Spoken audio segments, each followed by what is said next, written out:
Welcome to today's colloquium. A pleasure for me to introduce Torben Klarl, who is professor at Bremen University, professor of macroeconomics, in fact. And he has also got an affiliation with the School of Public and Environmental Affairs of the University of Indiana, Bloomington. And Torben is, I think, a jack of all trades, really. So he's applying macroeconomics and regional economics to, I think, an almost complete set of applications, including health, climate, innovation, automation, inequality, housing, and I've surely forgotten something, entrepreneurship, in fact. So a lot of really, really interesting and relevant themes. He's also an expert on computational methods. And I forgot, actually, he got a PhD and habilitation from the University of Augsburg, has been visited to several departments. He's widely published in kind of as many sort of field journals as there are applications. So it's energy economics, resource and energy economics, the Journal of Economic Dynamics and Control, the Journal of Economics of Aging, the Journal of Macroeconomics, of course, Macroeconomic Dynamics, Evolutionary Economics, etc., etc. And today, Torben is kindly adding another area of expertise to the long list, which is actually kind of modeling COVID and policies towards COVID. So the floor is to you, and we very much look forward to listening to what insights you can give us, Torben. Okay, many thanks, Michael, for his kind introduction. And it's a very, very pleasure for me to have the chance to present actually two kind of still work in progress working papers.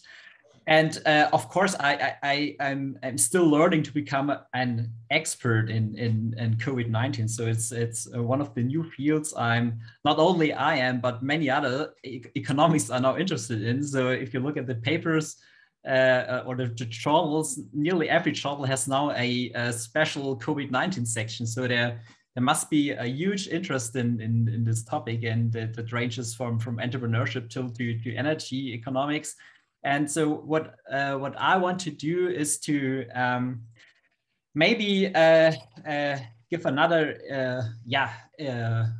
or have another focus on COVID-19. So one is regarding a microfoundation of these very simple cis model, which is known from epidemiology. Because what I think is what is particularly relevant are networks, the microeconomic network structure, which drives a lot of the dynamics we have. And what I did with a co-author of mine, with Jürgen Anthony, I forgot to mention him, is we want to show that this infection rate is particularly influenced by the network degree.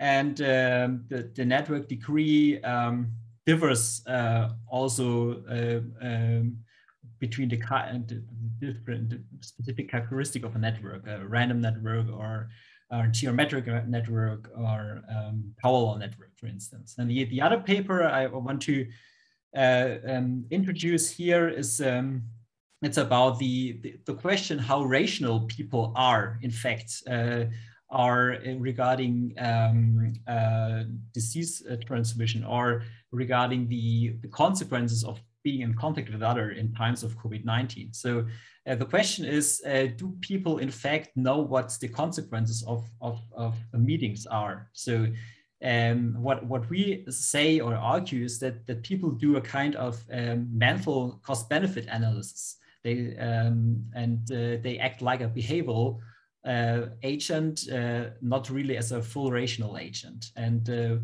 that's the second thing we want to introduce. And what I want to show is that is regarding what are the consequences for the optimal lockdown policy of a government if we have those two characteristics. On the one hand, networks, on the other hand, a behavioral agent. And we want to bring that at the end of the day, we're just now working on a paper which brings those two aspects together in one paper. So at the moment we have two papers, but I think we have to have a framework which should include all those two aspects in one paper. Okay. Is it possible to share the screen with you? Yeah, I think so. Should be, yeah. I mean, yeah. Okay. Coming up. Perfect. Yep.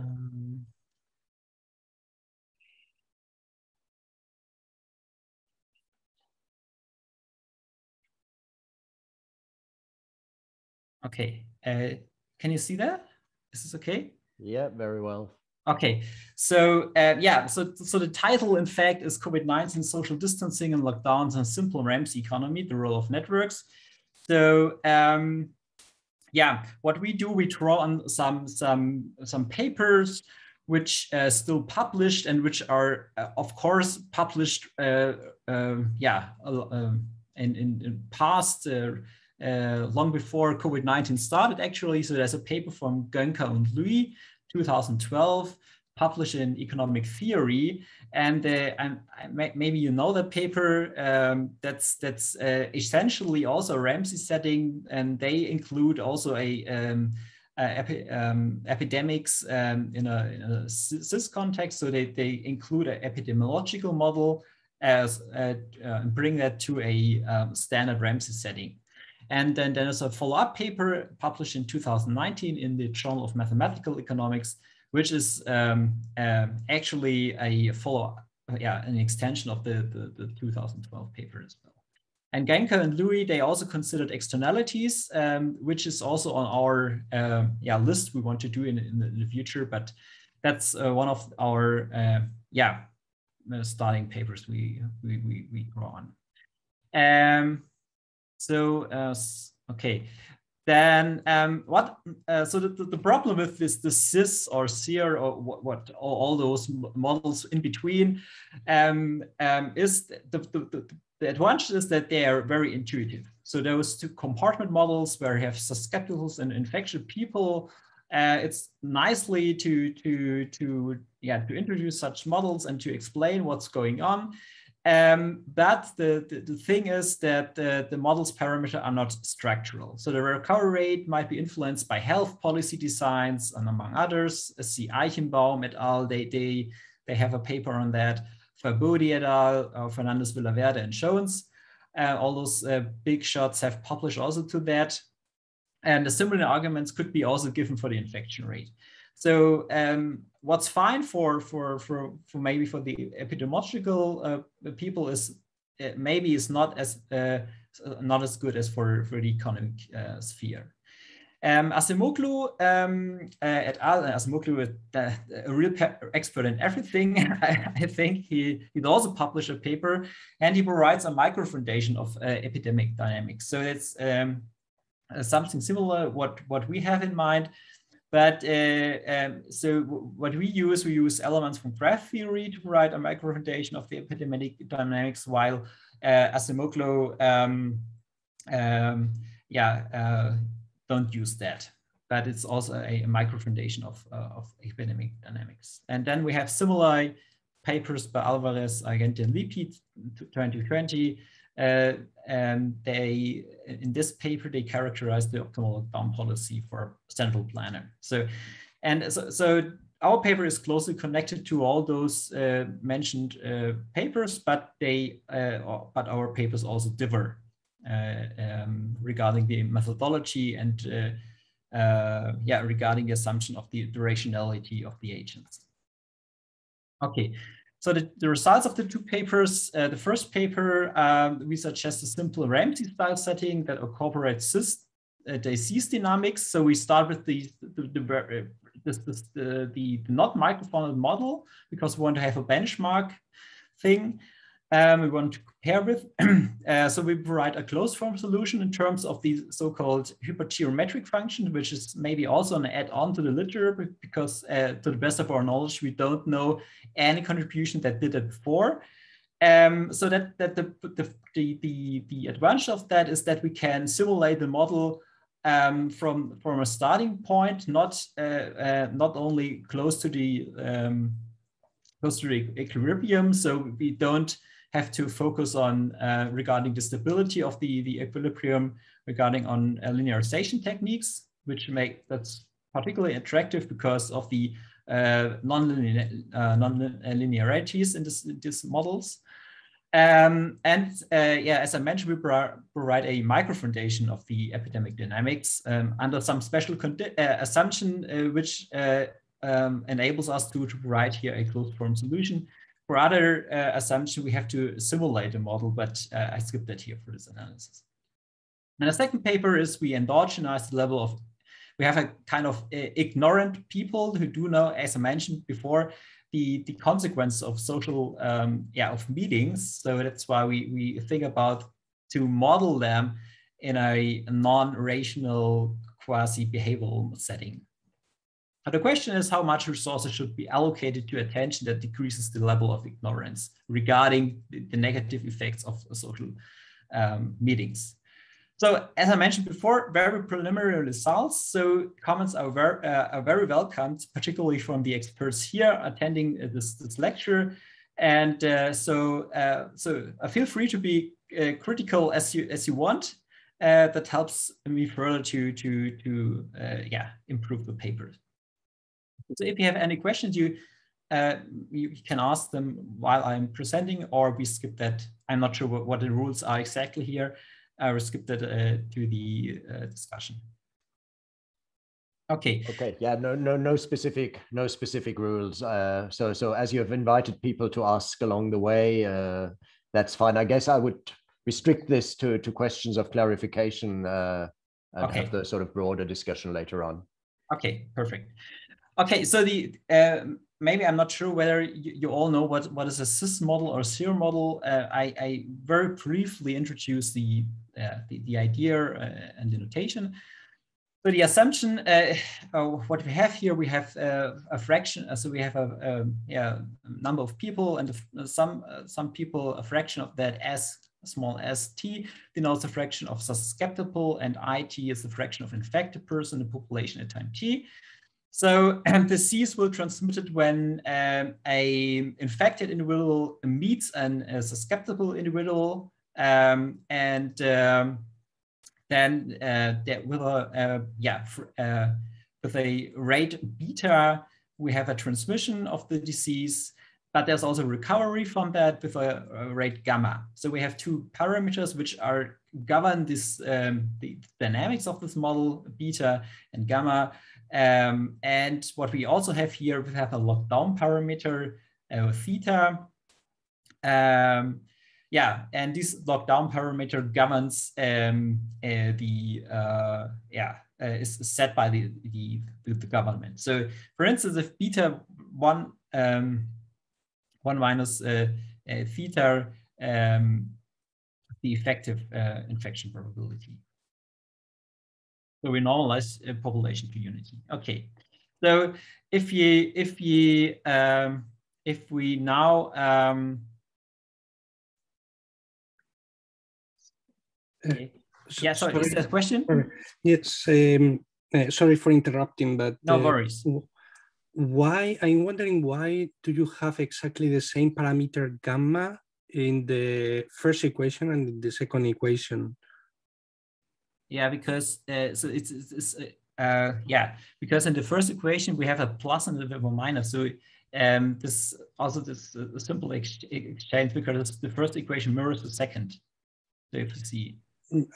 Okay, so the Markovian properties, but at the same time you have so you will have a lot of recurrent cases in the model. So when you know that after people being infected, at least until six months later, the likelihood of being reinfected is extremely low. That's true. So that's what we have here is the simplest setting of the cis model. Of course, you're completely right. There are better ways to model that, as you mentioned that before.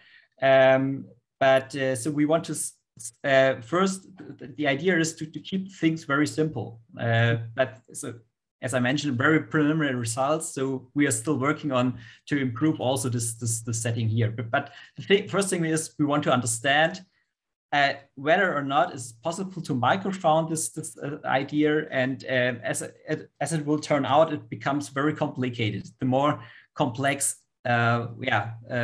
assumption we set in ex ante. But of course, you're completely right. Yeah, Thank you. Yeah. Okay, so the solution of this model, we can, of course, have an analytical solution of this model. And the very important thing is regarding gamma and beta. And gamma and beta, as we will see in a minute, those two parameters, they govern the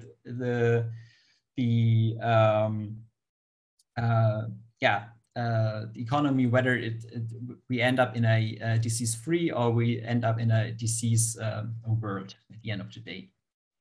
Okay, so sorry, I have to.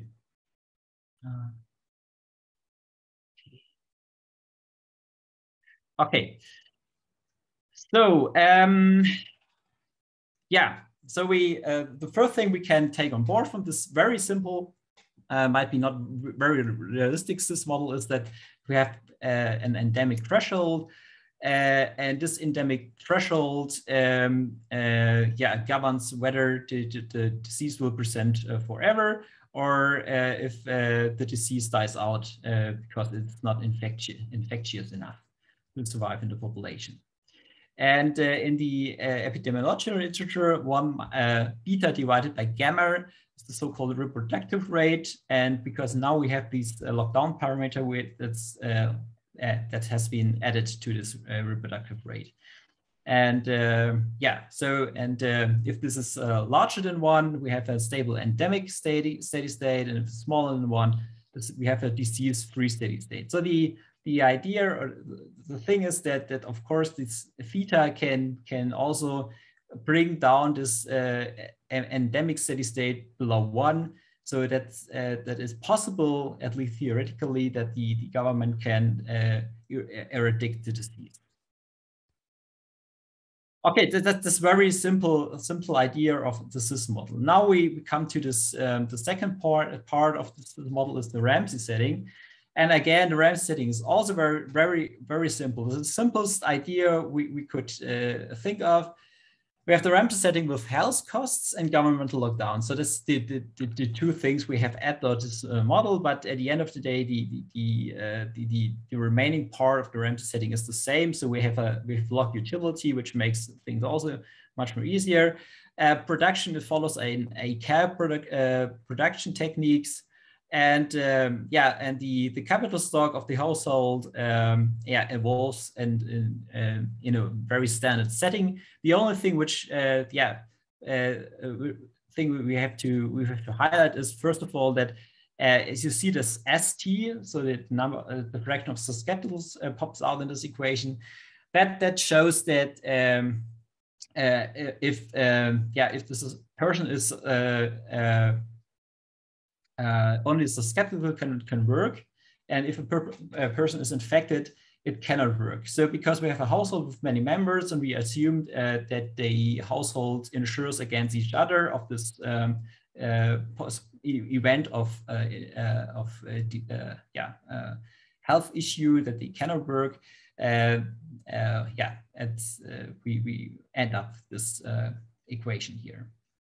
Okay, so it's not very astonishing that we have this equation. But so the thing you have to take on board is that only susceptible people can work, and infected people cannot work. So of course, and 1 minus theta is so if the lockdown, of course, then you cannot produce. That's the thing. That's why this 1 minus theta is multiplied before the net rental rate of capital. Okay, so the planner problem is usual. You can, so maybe I should skip this formula here because it's maybe not very interesting. So we have the Hamiltonian, then we can, as usual, derive the first order conditions. We have the two transversality conditions for the susceptible people and the capital stock. And so if we, so we can solve this model. And what we do is we now combine the solution of the susceptible part. So if I go back here, maybe, sorry, it's not the best thing to do that in a presentation, but now we take the solution of the cis model, take the solution of the Ramsey setting and combine those. And then we find that we can establish a closed form solution in terms of the Gaussian hypergeometric function. So that allows us not only for the infected people, but also for the susceptible people to fully simulate the dynamics from starting values. And of course, we also have the shadow values here in this equation. Under 1, for instance, we can also eliminate them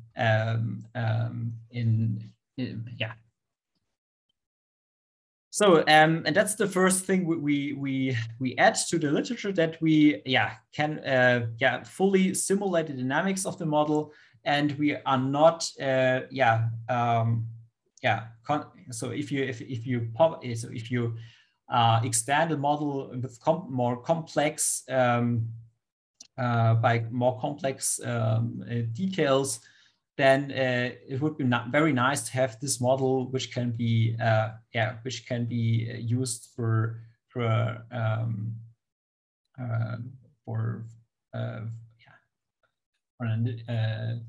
policy endeavors, and that's good to have that you have a closed form solution.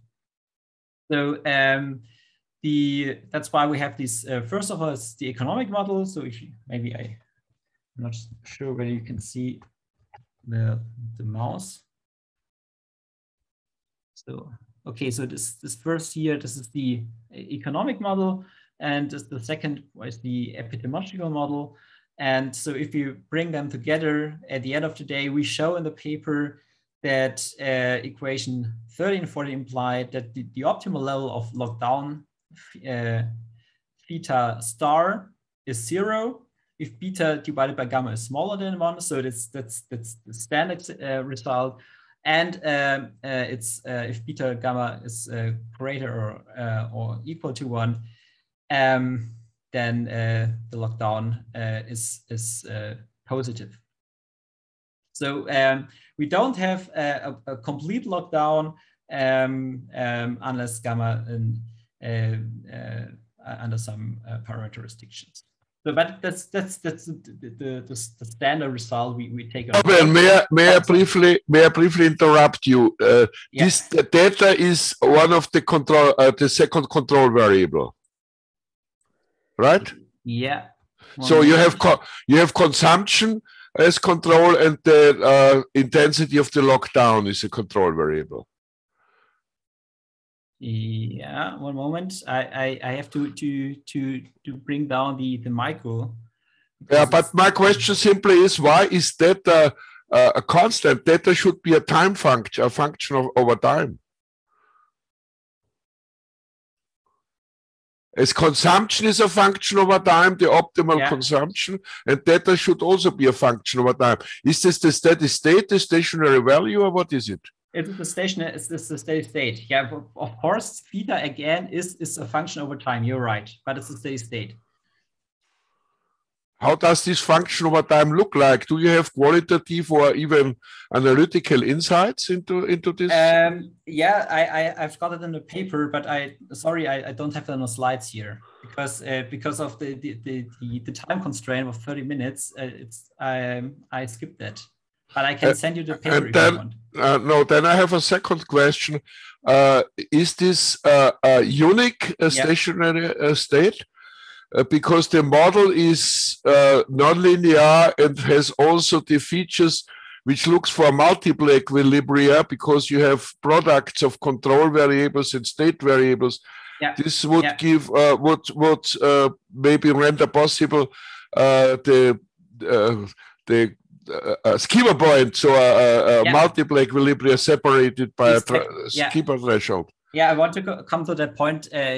Before you ask the question, so because I want to mention that, so that there are several other possible. The question raises is if you have here 15 is a unique steady state, so the steady state of theta is obviously unique and not multiple.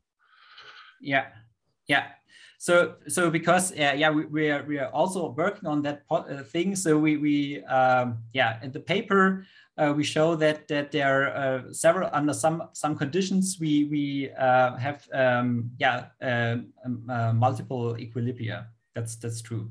So, but this is an interior solution, and we can under some reasonable parameter restriction we can exclude this thing. You could send me the paper. Yeah. Of course. Yeah. Of course, we do that. Thanks for this question. So should I continue? Sorry. No, but you. I let you talk on, but as we are drawing on this anyway, and maybe I can add on this, and you can decide on whether you answer it later on or right away. I mean, do I see this right, that this kind of steady state level of the lockdown is essentially turning your reproductive number to 1, whatever the beta and gamma? So you're just on the boundary. I mean, is this strictly on the boundary? So you have, in that case, I mean, do you have the disease forever kind of at the brink? Or is it actually that the optimum is just a little bit more than the boundary? So it's the weakest possible lockdown, which will actually lead to eradication. Yeah, it's the second one. The second one. Yeah. So it leads to eradication in the long run. Yeah. But it's kind of like a very weak strategy to do so. Yeah. Okay. Right. Good. Right. Thanks. Yeah. Okay, so that's what you normally have in other papers. So it's not a very new result. So it is also replication what can be found in other papers as well.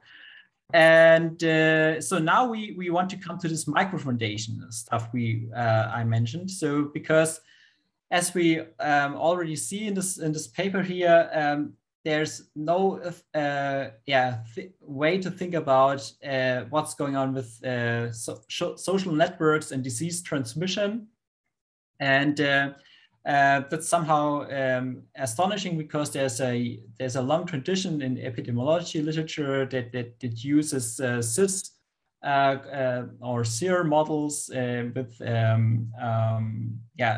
network structures to bring more to increase our understanding what's actually going on with this disease transmission. And so the literature is very regarding the microfoundation of such a model is still very limited. So what we do is we use a specific method, which is the so-called mean field approach, that is used in statistical physics that provides us a reasonable approximation of the qualitative behavior of complex dynamics. And so I'm not sure how much time I've got left. So because it's about 25 minutes in total. So like 15 minutes if we want to have 10 minutes for discussion. Okay, so thanks.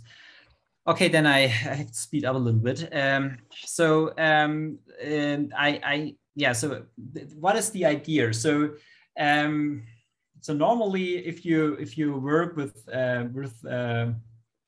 networks, you have to distinguish between large and small networks. What we do here is we are concerned with large networks, that is a network among the continuum of agents, so that we have infinitely many nodes in this network. And we identify each network with a degree distribution, and a network's degree distribution summarizes much of its structure, whether there are some agents with many links or not, and the relative prevalence of highly connected workers or agents. So in general, as far as I know, there may be many networks consistent with a particular degree distribution. So I'm not an expert. I have to mention that in this thing. I'm still reading a bit on that. And in large networks, much local information ceases to matter. So focusing on degree distribution is appropriate. So there's a paper, I think, by Vega Redondo in the Economic Journal 2007. So in other words, we are not concerned about detailed local interactions, but rather focus on large classes of networks. And I think that fits well to this macro style models, where we're sharing the same degree information. So we may think about the actual network as being a random draw from a set of networks having a specific degree distribution. And this is called the so-called random network approach we use here, and many others used it also in epidemiological and in other papers as well. So, so what we do here is we have an assumption. We say socializing affects the so far exogenous degree of ignorance of disease transmission, theta. So we have a level of ignorance that implies there are people, they simply ignore the effect of meeting each other regarding disease transmission. And now the change of this model is that we now describe the susceptible by his degree in a network. So we have ex ante, we have heterogeneity in the model because every agent has another connectivity to the network, and this connectivity is also influences and affects the possibility of disease transmission. And so far is good. And so we have these pi t stands for the probability that a link transmits the disease. So that's what we've got here.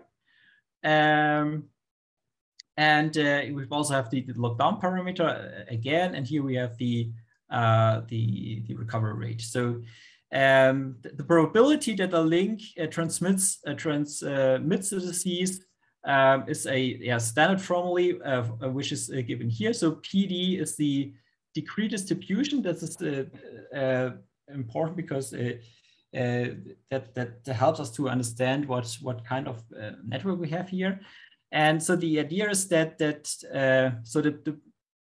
if an agent meets another with a degree D, and this agent is not affected so far, then if this agent meets an infected agent, then there is a disease transmission. And we also have a degree of ignorance that also affects the probability of this disease transmission as well. So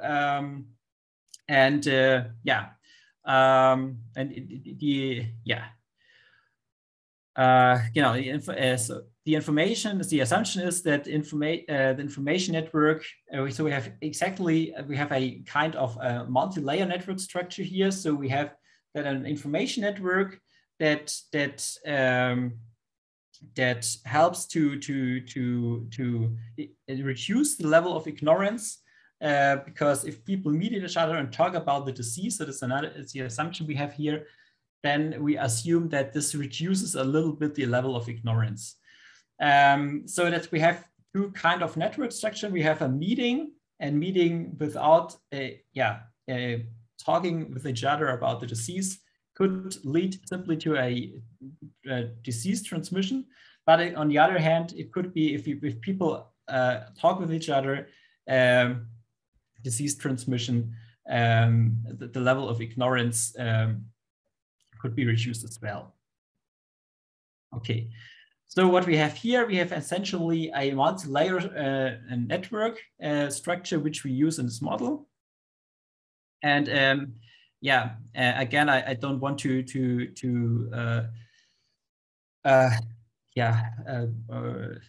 introduce such of this mathematical stuff here because it's simply too boring, and time constraint again. So the infection probability, what we do in the paper is we derive that the infection probability is identical for each agent, because it's independent of an agent's degree, D, but it depends on only on the first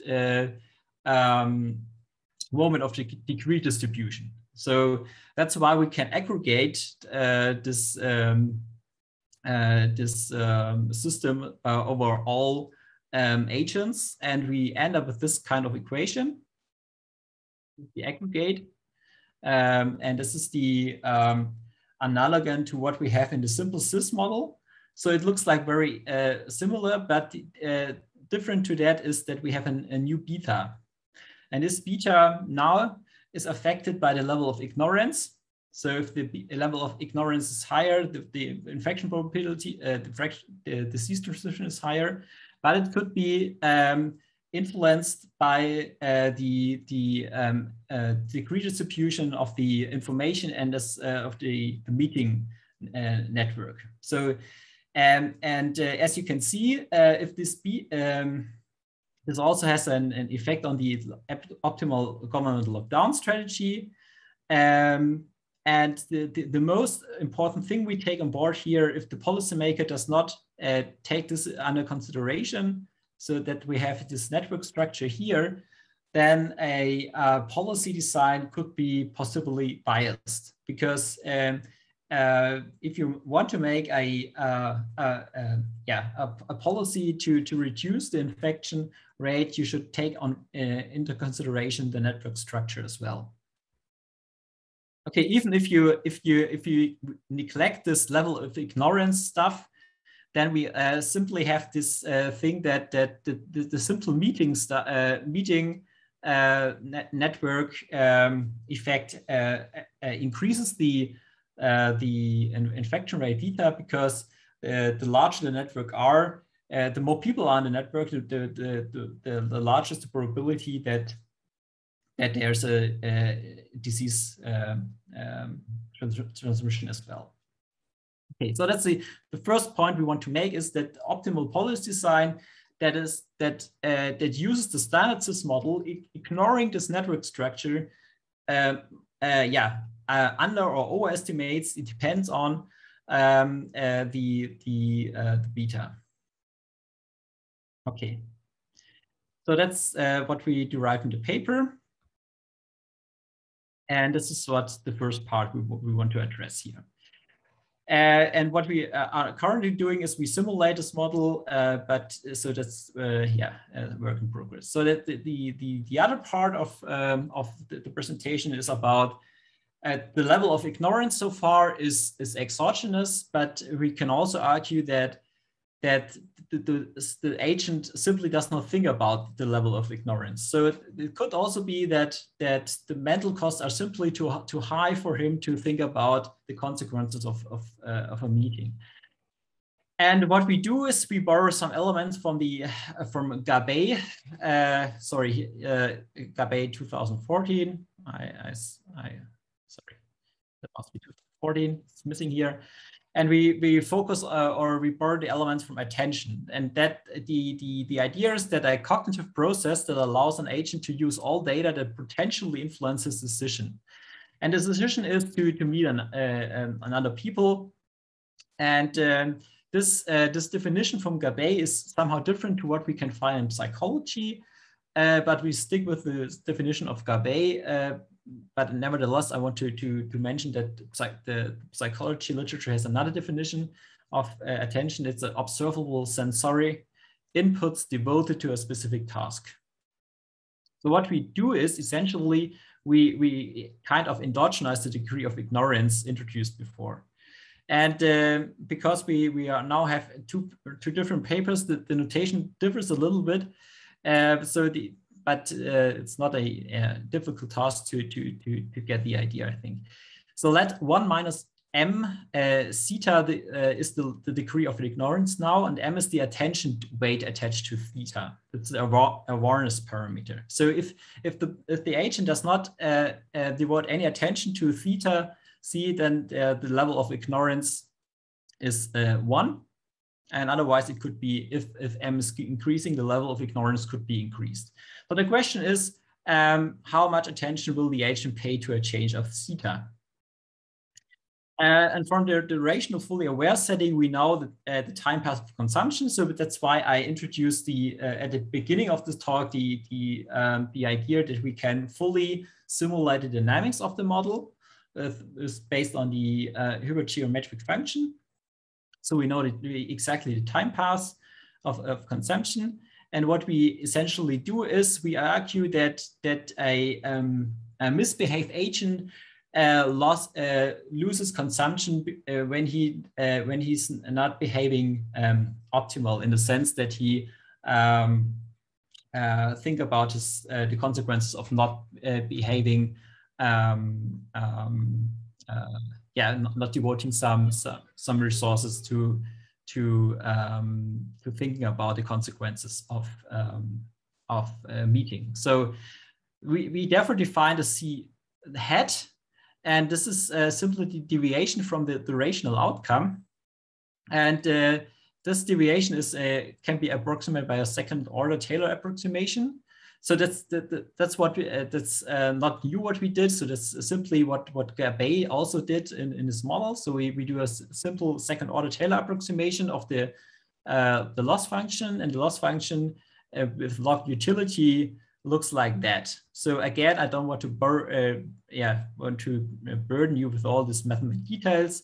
So, but you can see that the loss function in terms of reconsumption,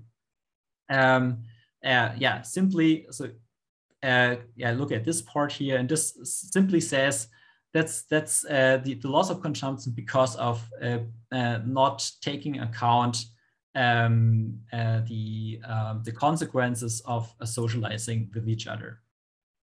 But the question is, what is M? So the question is, how should the agent choose M? And again, we borrow elements from Gabay. We use a simple attention function, which is a linear. There could be also alternative nonlinear attention function as well. And at the moment we're also working with that. And but because of this presentation, I want to make things simple. And the allocation of attention, as I mentioned before, comes because of a cost-benefit analysis. And so what we do is essentially is we assume that theta is drawn from a distribution, normal distribution, and so what we do is we maximize this counter present value here, so consisting of these elements, and if we do that, as a result, we obtain this M here. Oh, sorry. M.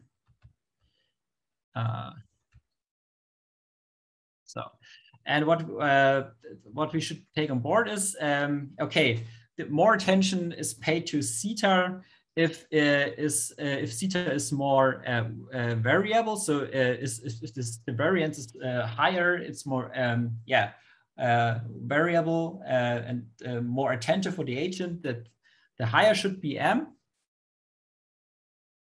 And if also if rho squared divided by A minus delta, also the attention should be higher, because if I'm not attentive today, there's a possibility that I cannot work.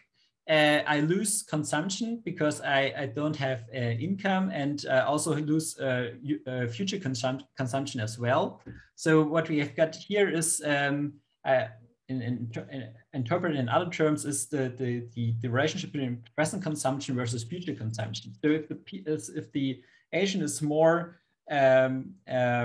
has more in mind the future consumption possibilities, the more aware, more attention the agent should devote to his awareness regarding the consequences of socializing. Okay, so and if the costs are if the costs are 0, then of course I should m is equal to 1, because then it's a bad thing to pay fully attention to the negative consequences. So if the costs of paying attention rises, the less attentive people are. So this is the cognitive costs of the agent. Okay, so this is the first preliminary result we have here. And so because time is going up, it's coming to the end, I summarize what we have so far. So we provide a closed form solution of the SIS model that allows us to characterize the full dynamics of the time path.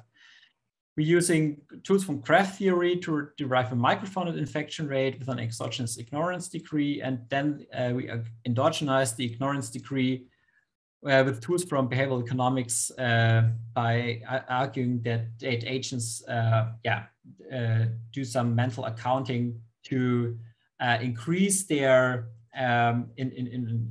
by deciding how much attention the agent should devote to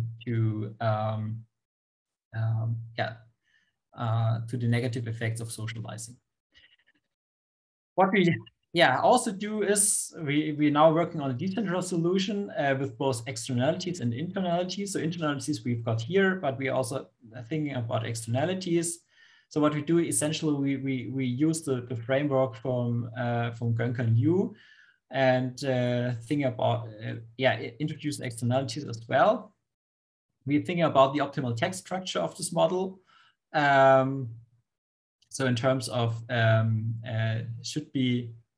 could be there something if we have externalities, how should be the optimal text structure look like?